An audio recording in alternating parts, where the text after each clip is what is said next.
reduction in spending on the Solomon Islands from 2013, 2014?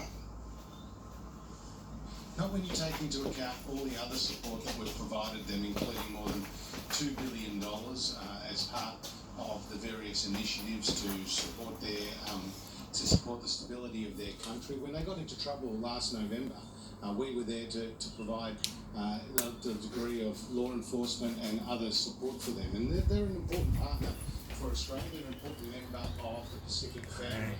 But we won't take a lecture from the Labor Party when it comes to supporting the Pacific or indeed investing in national security and defence when they cut spending to its lowest level since 1938 at 1.56% of GDP, and we've increased our defence spending to now more than 2%. And then there were reports overnight that Richard Marles, who's seen as the alternative defence minister and the alternative deputy prime minister, providing a speech to the Chinese embassy before he delivered it, a speech in which he was encouraging China's engagement in the Pacific, a speech in which he was dismissing the strategic concerns about China's engagement in the Pacific, and indeed a speech. Treasurer, I think more Australians just want to hear you. Sorry to speak over you, Treasurer, but Australians, I think, just want to hear, hey, more could have been done when it comes to diplomacy in the Solomon Islands. You know, I mean, will you make that concession? Well, no, because we've got a full court press with respect to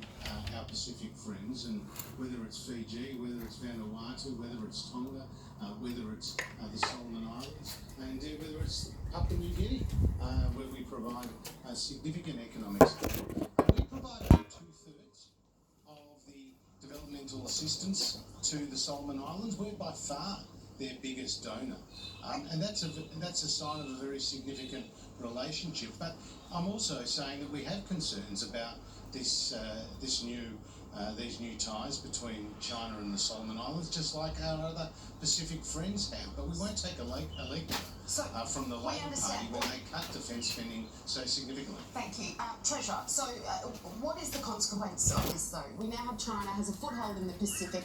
Experts are saying we now have to shore up relationships with other countries in that area. Does that mean we're going to end up shelling out a lot more money to try and make sure we don't have other countries signing security pacts with China? Well, I think this is a very